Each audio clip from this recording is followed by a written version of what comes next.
Welcome to Sportpen. Great to be here. Let's get straight to it. September 20th, 1934, New York Yankees versus our Detroit Tigers. That's right. The final game of a pretty tense series right there in Detroit. You could really feel the weight of the season in the air. Absolutely. The Tigers were battling hard in the pennant race, and after the Yankees had silenced their bats in the first two games, well, this one was crucial. Yeah, it really was. Was Detroit going to take the series, or would they have to settle for a split? The stakes were high right from the get-go. They were. And what unfolded was, well, a game defined by some pretty dramatic shifts and some unforgettable individual efforts. All playing out under the intense pressure of that pennant chase. Let's maybe dive into some of those key moments that really swung the momentum. Okay, so after being shut out twice, the Yankees came out firing first inning. It was like a switch just flipped. It really was. Cressetti led off with a sharp single, and then boom, Ralph followed with a double. Just like that, runners in scoring position? Exactly. Selkirk then singled, driving both of them in. Quick 2 runs on 3 hits. That's how you answer back. That had to be a bit of a gut punch for the Detroit crowd, and it put immediate pressure on the Tigers' pitcher, Marbury. Sounds like his command wasn't quite sharp early. No, it wasn't. And that early burst from the Yankees kind of hinted at the offensive storm that was brewing. The third inning. Yeah, that's where the game really took a decisive turn. That 6-run third inning, wow, it felt like the air just went out of the stadium. Walk us through how that all unfolded. Okay, so it started innocently enough with a walk to Broca. Mm-hmm. Then Ralph singled again. He was really a catalyst there. Right. Selkirk walked, loaded the bases, and then Gehrig delivered a clutch 2 RBI single. A big hit. Huge. Lazary followed with another single, but then the real chaos kind of erupted. 2 errors on the same play, Fox and Greenberg. Yeah, allowing 2 more runs to score. That's tough. Really tough. Chapman then added an RBI double, and Jorgens capped it all off with yet another RBI double. Just like that. 6 runs, a tight 2-1 game suddenly becomes an 8-1 runaway. Exactly. And that was it for Marbury. They pulled him, and he got tagged with all 6 of those runs. You could pretty much argue that inning alone dictated the final outcome, couldn't you? It's a very compelling argument. Yeah. But, what makes this game so interesting is that the Tigers had an immediate chance to hit back. In their half of the third, right. Yeah, which makes their failure to capitalize even more pivotal, I think. Okay, so bases loaded, only 1 out. You couldn't ask for a much better chance to get right back into it. What happened? Well, Hamlin singled, Fox reached on a tricky little roller, and White singled to fill him up. The crowd must have been going wild, thinking, okay, here we go. Absolutely. The comeback seemed on, but then Gehringer popped out, and Greenberg grounded out. Oof, 3 runners left stranded, just like that. Yep, a golden opportunity just gone. Talk about a momentum swing, but in the wrong direction for Detroit. That must have been seriously deflating after that Yankees onslaught. Precisely. It just allowed the Yankees to kind of breathe easy and keep that big lead. The Tigers did manage to chip away a bit later, though. They did in the 5th, right. They pushed a couple of runs across. Yeah, Hamlin reached base, Fox was safe on a fielder's choice, and then White singled again to load the bases. Mm-hmm. Again. Déjà vu. A little bit, but this time Gehringer actually came through with an RBI single. And that was a significant moment, His 200th hit of the season. Wow, 200 hits. That's a milestone. Big milestone. And then Greenberg followed up with another RBI single. So they narrowed the gap to 8-3. Still a big lead, but better. But the rally kind of fizzled out there. Exactly. Owen and Goslin made outs with runners still on. Couldn't sustain it. Then, in the 6th, we saw some defense step up. Something to stop the bleeding. We did. A really nice defensive gem, actually. It prevented the Yankees from potentially blowing the game wide open again. Okay, what happened there? Yankees threatening. Oh, yeah. Bases loaded, nobody out for New York. This could have been the backbreaker. Right. But after a flyout, Ralph hit one to short center. JoJo White made the catch. And then just unleashed this perfect throw home. Got him at the plate. Yeah, Hayworth tagged out Bird trying to score. A beautiful double play. Really clutch. Wow. That's a huge play for the Tigers. Kept the score 8-3, kept that sliver of hope alive, I guess. It did, and that hope flickered a little brighter in the 7th when the Tigers actually managed to score 3 more runs. Okay, getting closer. Closer, yeah. But that inning, though, wow. It was, it was kind of a chaotic spectacle. Huh. Tell me about it. What went down? It was wild. There were errors. There was this crazy rundown involving Greenberg. White somehow managed to score in all that mess. Okay. And then Goslin hit what the announcer called a home run into the bleachers. But the scoring description after that was, let's just say, confusing. So a bit bizarre, but the runs counted. They did. The upshot was they cut the lead to 9-6. Suddenly, it felt like a ball game again, even if the path to those runs was pretty weird.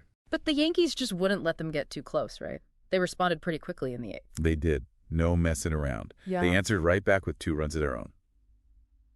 How'd they manage that? Crosetti scored on an error by Hayworth, the catcher.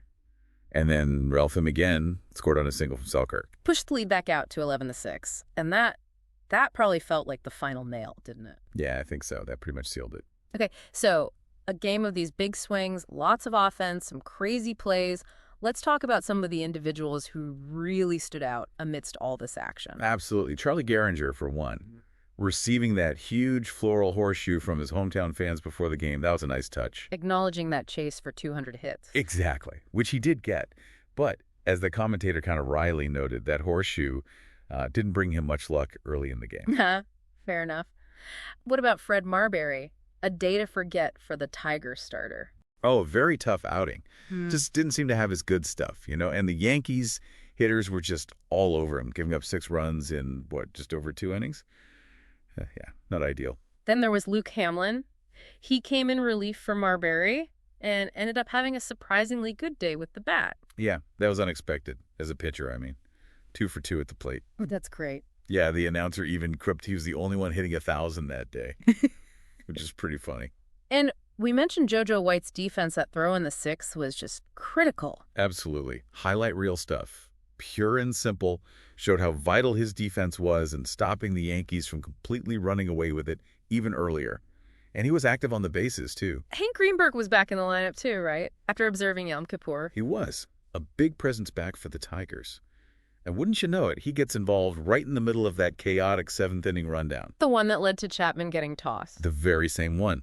Made his return memorable, maybe not quite in the way anyone expected. And we can't forget Bruce Goslin. He had that distinctive pre-at-bat routine, right? And that debated home run. Yeah, that ritual. Carefully preparing the batter's box. Yeah. One of those little quirks fans love.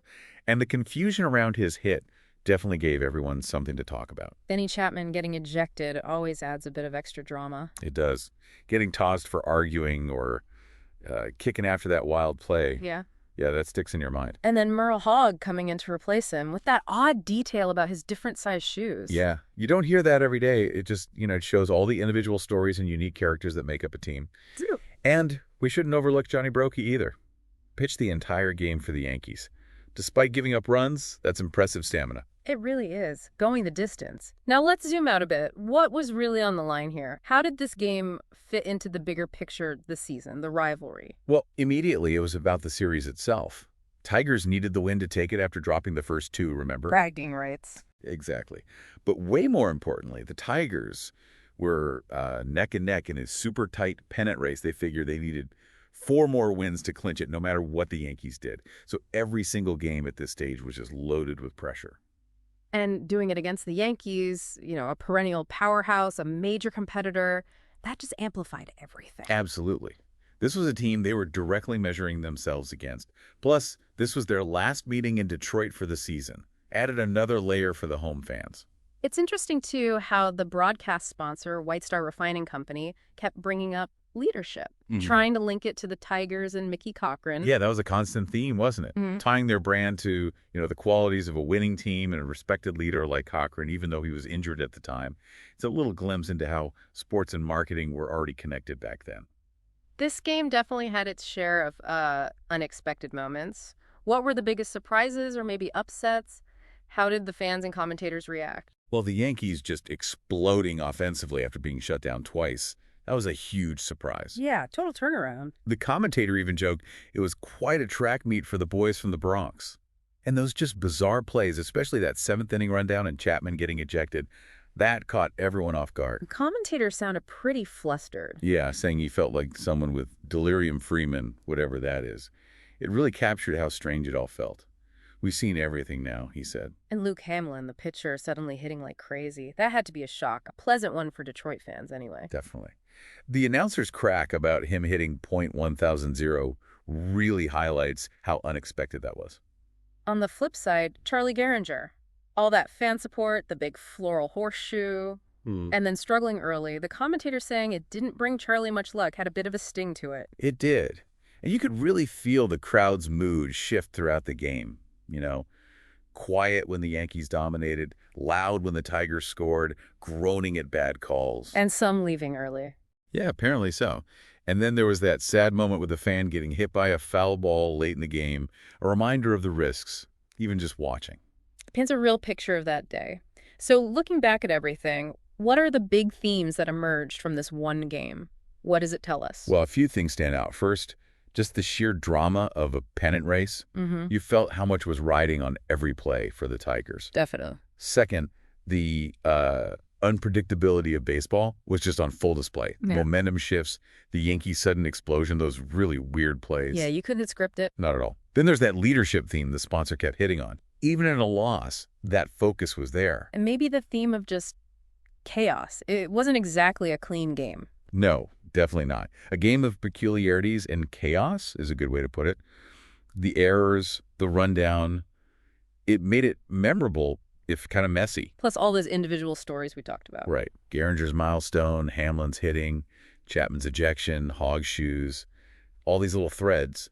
And the fans, their reactions throughout that whole experience. It really was a snapshot of baseball back then, wasn't it? All the drama, the surprises, the human side of it.